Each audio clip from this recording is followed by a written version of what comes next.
9G through our automated system, please press 9. If you are calling for assistance regarding a regular Massachusetts unemployment claim, please press 1. If you are self-employed, independent contractor, gig economy worker, freelancer, or if you have exhausted previous unemployment benefits, you may be eligible for PUA benefits. For more information, or to apply, go to www.mass.gov/PUA. If you want to reach the PUA call center, press 2. If you have received notification... If you are calling about an existing non-PUA application, please press 1. Otherwise, please select your preferred language. For English, press 1. Spanish, press 2. If you are calling about Pandemic Unemployment Assistance, PUA, you may receive faster service by texting with an agent using your mobile phone. To initiate a text chat, press 1. To hold for the next available agent, press 2. Otherwise, remain on the line. You have reached the Department of Unemployment Assistance. The benefits made available by the CARES Act for individuals not eligible for regular unemployment benefits, called Pandemic Unemployment Assistance Benefits, are now available. Please be advised, this includes compensation to individuals such as those who are self-employed or paid by 1099s, those who have recently exhausted their weeks of unemployment benefits, and those who do not have sufficient earnings over the last year to qualify for state unemployment. If you believe you are eligible for the Pandemic Unemployment Benefits, please stay on the line. This call may be monitored and recorded for quality and training purposes. By accessing and using this government computer system, you are consenting to system monitoring for law enforcement and other purposes. Unauthorized use of or access to this computer system may subject you to criminal prosecution and penalties. To acknowledge that you understood the preceding statement, press 1. If you do not agree with this statement, press 2.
WebEx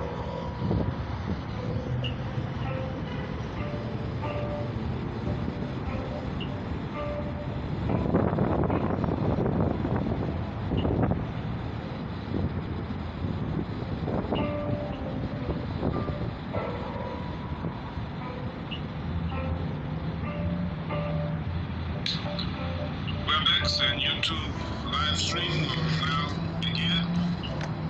Let us gavel in and begin.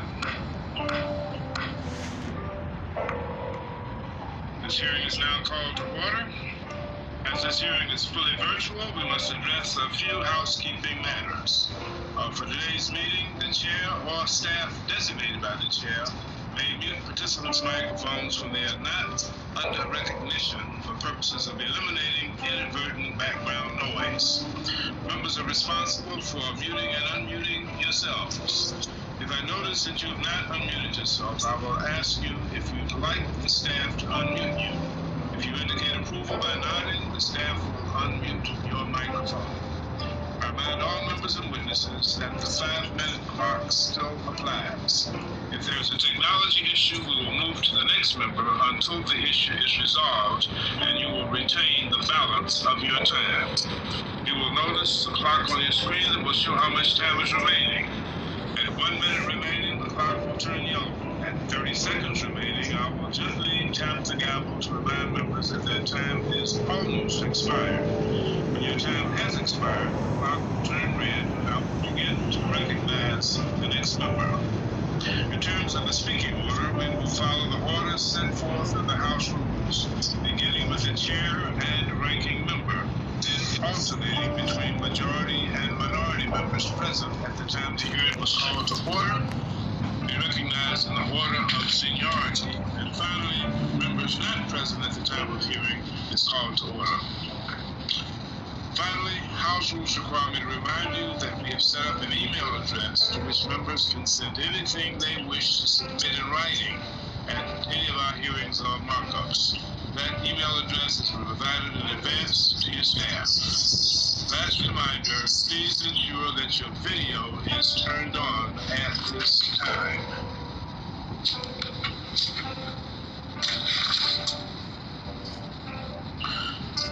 So good afternoon and welcome to today's hearing.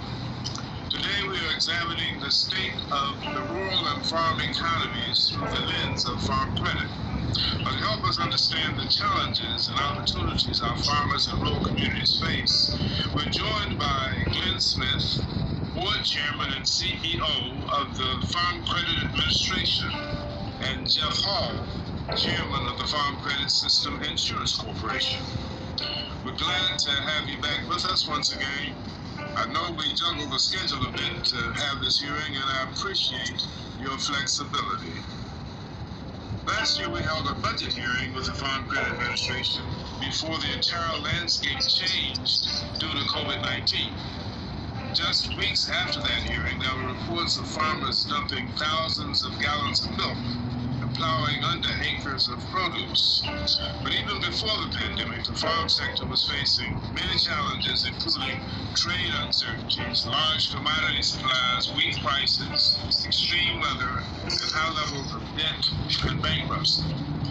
In fact, in your testimony last year, you noted that federal farm subsidy payments, crop insurance, and particularly market facilitation payments were the difference between a net operating loss and breaking even for many farm operators. That was indeed true last year. And indeed,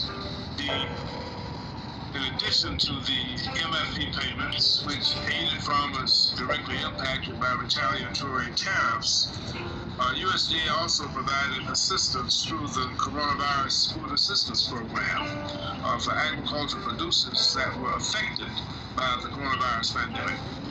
According to the Economic Research Service, direct government farm payments totaled $46 billion in 2020. Looking forward to this year, there will likely be a large drop in direct government payments, but you note that you expect gross farm income to remain the same, and net farm income to decline only slightly. Finally, in all of this, I don't want to lose sight of young, beginning, and small farmers. 2019, the number of loans as well as the dollar volume of those loans going to these three groups increased. While this is hopeful, we know that the beginning farm households have less wealth, have more debt relative to their assets than established farmers. Ensuring that our beginning and small farmers have access to resources is vital to the strength and the future of the farm and rural economies. Our farmers, ranchers, and producers are resilient, but the last several years have been quite challenging, and I'm cautiously optimistic that this year will bring more stability. I want to thank our witnesses for being with us today, and I look forward to today's discussion. Now let me ask my distinguished ranking member and my partner as we collaborate on the work of this committee, Mr. Fortenberry, if he would like to make any opening remarks. Mr. Fortenberry, you're recognized. Thank you, Mr. Chairman. Yes, I'd like to make a few remarks. First of all, let me thank you that you called this important hearing on the state of the rural economy, which is, of course, a unique and vital and, frankly, often overlooked part of our nation's overall economy and certain well-being. I'd like to also say good afternoon to Chairman Smith and Chairman Hall. Welcome back. Mr. Chairman, you've heard me say this before, but in Nebraska, our farmers and ranchers help feed the world, and we are pioneering the farm of the future through wedding high tech with high touch, connecting the farmer to the family, the rural to the urban, and the farm to the table. And I'm pleased to join with ag producers in Nebraska and all across the country this week in celebrating National Agricultural Week. Our number one industry here at home is agriculture. We are ranked third in overall as an ag state, generating $21 billion a year in ag-related revenue, and then that's more dollars and cents per capita from ag commodities than any other state. So farmer and rancher and agribusiness access to dependable credit is vital to my states and our nation's combined agricultural success, especially after the recent supply chain disruptions, such as the 2019 bomb cyclone event that we experienced here. And then, of course, this year, the global pandemic, which has caused so much suffering.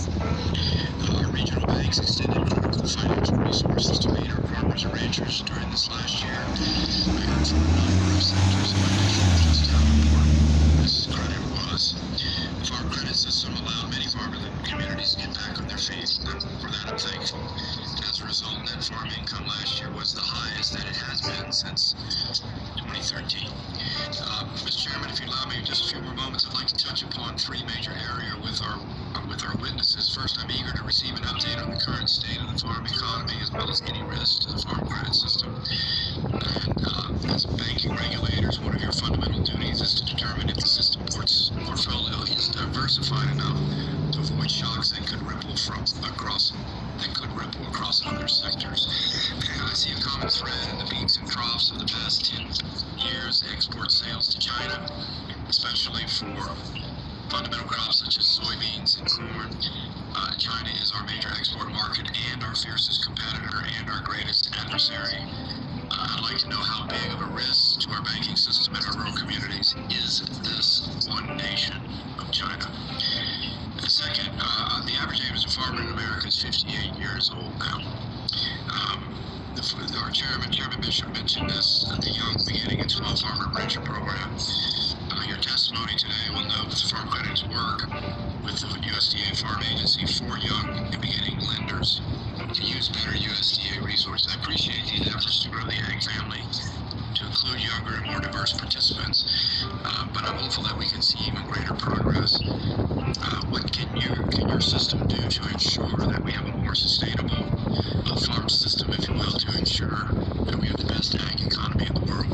And lastly, I need to point out that I'm encouraged by the report of a major new investment in the rural broadband portfolio from nearly $2 billion to nearly $10 billion in 1 year.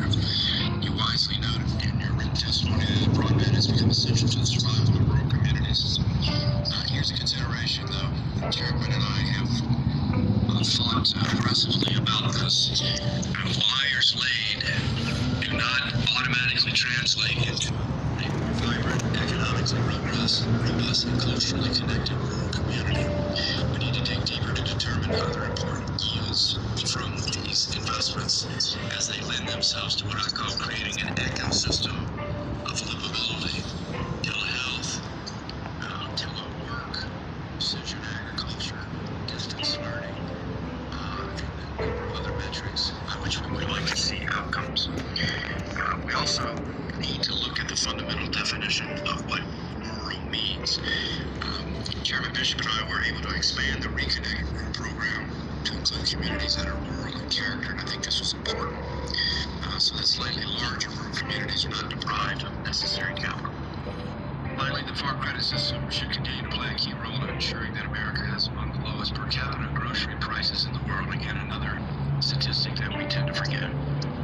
And without farmers and ranchers' dependable access to abundant, affordable credit, we all will have less reliable access to abundant, affordable food. A healthy farm credit system is essential to a healthy America. Thank you so much, Mr. Chairman. I yield back. Thank you, Mr. Thornberry. Mr. Smith, without objection,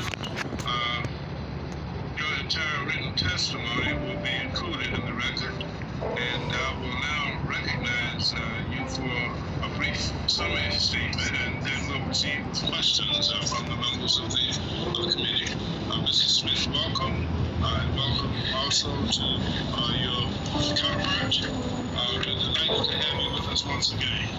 Now recognize Mr. Smith. Well, thank you, Mr. Chairman and members of the subcommittee. I'm Clint Smith, Board Chairman, CEO of the Farm Credit Administration. With me virtually is my fellow board member, Jeffrey Hall, who is Chairman of the Farm Credit System Insurance Corporation. We'll be reporting to you today on the rural and farm economies, the condition and performance of the farm credit system, and the effects of the COVID-19 pandemic. And I have a written statement to submit to the committee. FCA regulates the farm credit system, which provides approximately 45% of the nation's agricultural credit needs. FCA also regulates Farmer Mac, which was created in 1988 to provide a secondary market and liquidity to rural banks, insurance companies, and rural cooperatives. Now, if we look back a year ago, we found ourselves facing the challenge of the pandemic. In my previous testimony before this committee in February, I warned to beware of black swan events. Little did I know we'd be immersed in one of those events within months. From the time I became chairman in 2019, this board had strongly encouraged the system to be conservative in holding strong capital and adequate liquidity for unexpected events. This proved to be important during the early stages of the pandemic, and we're happy to report that the system institutions continued to meet the needs of agriculture in rural America. The system reported solid financial results for 2020, including strong loan growth, higher earnings, and generally sound loan quality. But I do believe FCA must remain fully engaged, alert, and ready to act. Credit stress is likely to continue in certain agricultural sectors and geographical areas. The effect of changes in interest rates, trade, financial markets, and general economic conditions are areas of concern. Fortunately, as said before, the farm economy is in better shape today than it was a year ago, thanks to robust U.S. exports and strong crop prices since last fall and continuing low interest rates. And right now I'd like to thank and acknowledge this committee in Congress for helping to sustain farmers this past year, particularly challenges earlier on in the year. Farm program payments and additional support from USDA helped those who encountered serious market disruptions. The farmers are now gearing up for spring planting season with a degree of optimism they haven't felt for years. Back in Iowa, my son will be planting our 39th crop of corn and soybeans. But as a lifelong farmer,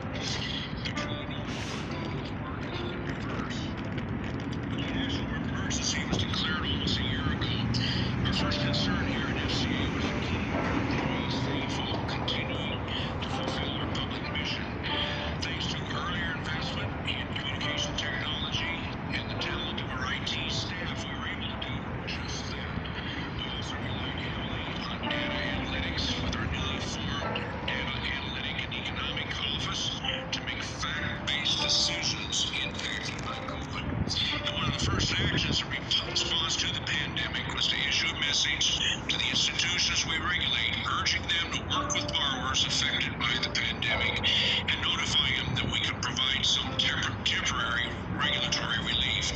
Since then, we've issued numerous guidance documents, including guidance on providing PPP loans to system borrowers, and I'm very proud of how our agency did respond quickly. We will continue to focus on our mission and our critical projects, including improving credit availability for young, beginning, and small farmers. So in conclusion, I believe that FCA fulfilled its role in 2020 and the system performed well. The markets and investors continue to have confidence in system debt obligations, which ultimately benefits system borrowers by providing access to competitive financing. As a farmer, I am an optimist. I always try to find a silver lining and learn from past challenges. One thing COVID-19 demonstrated to the American people and to us all is that agriculture and the food supply must not be taken for granted and must be protected. FCA will do its part in helping ensure safe and sound credit for agriculture in rural America. Thank you, and now Jeff and I will be happy to answer your questions. Thank you, Mr. Smith. Appreciate your testimony very much. And we will now proceed with questions. As I mentioned earlier, we will begin with the chair and ranking member, then alternating majority and minority, with members present at the time the hearing starts in order of seniority. After that, I will recognize members not present at the time the hearing is called to order. Each member will have 5 minutes in each round, so please be mindful of your time. I will now yield to myself for my first round of questions. Mr. Smith, let me just ask you, as already noted, COVID-19 exacerbated the challenges facing the farmers, and despite these challenges, overall, farmers had a profitable year, largely due to federal aid. According to ERS, direct government payments accounted for 38% of the net income for farmers in 2020. And of course, obviously, that level of assistance cannot be sustained forever. What are the major economic trends that you're watching or looking for in 2021 that you feel will impact the farm economy? And are there any warning signs that you're looking for? I think from the start, Mr. Chairman, the market facilitation payments and CFAP payments was meant to be temporary, to get our farmers and ranchers through the difficult times presented by both trade challenges and then later the pandemic. And that resulted in getting farmers, as I said before the first half of 2020, in getting by. The groundwork for improved trade was put in place about a year ago, and we're now reaping the benefits of many of those trade agreements, and our exports are up exponentially. A tremendous increase. For instance, the price of corn futures today a year ago was $3. Right now we're hovering around $5.50. The price of soybeans a year ago was around $8.25. Today it's about $4 higher than that, $6 higher than that. So we've seen some tremendous changes where the market has stepped in and replaced those government payments, which from the start was only intended to be temporary. Thank you. Let me ask you some questions about the payment modification and loan deferrals that we had last year, this year, I should say. You mentioned that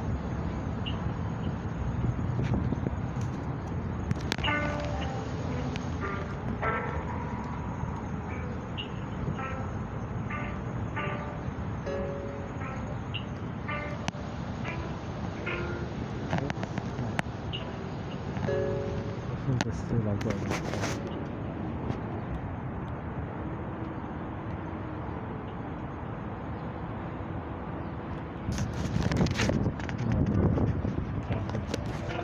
Criminal hackers.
Thank you for calling Massey Way. My name is Melissa. How can I help you? Yes, good morning. How you doing? My How are name you? very good. My name is Pedro Flavian. I'm just calling to about my PUA and with the Sadara PUA because they told me to file a fourth. They told me to file a fourth appealing. I want to file the appealing, and you won't allow me to file the appealing because you tell me there's a decision, a new decision on the PUA, so I'm not allowed to file appealing. So could you find out what's going on for me, what that decision is? Yes, What? let me take it.